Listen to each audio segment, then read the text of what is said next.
You know what you'll find is they'll be way more realistic than you will in real life, because they're used to, if they're going to take a part-time job, what are they expecting to make in a part-time job? 20 bucks an hour?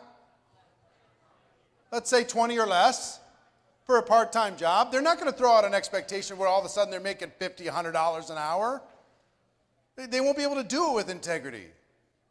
So they'll set something based on, okay, how many hours, what do I want to make? All right, let me add that up.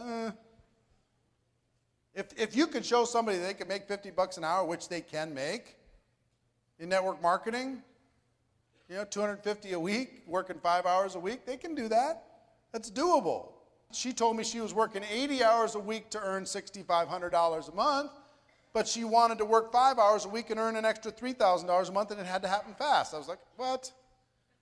How long did it take you to build up to your $6,500 a month working 80 hours a week? How many months did you give that? Asking, what if you're talking to a veteran in the industry and they're not sure if your company can deliver on their expectations? Just have to have an honest conversation. There's two kinds of companies in network marketing, or many kinds, but there's the two extremes. One company, you can make a lot of money up front and the residual is very low and it takes forever to develop. Other companies, there's a lot of residual from day one and it takes longer to be able to develop your income. And there's everything in between.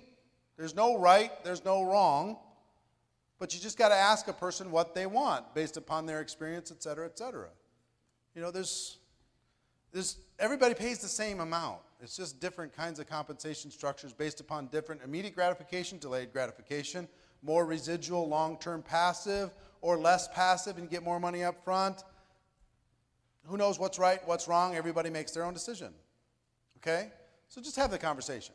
Exactly. You felt very comfortable if they weren't ready to go, just moving them if I would you to the next exposure. Do you see how these little hooks, you have a little if I would you that you can fall back on no matter what. You've got a little question or story that you can fall back on no matter what. You see what I mean?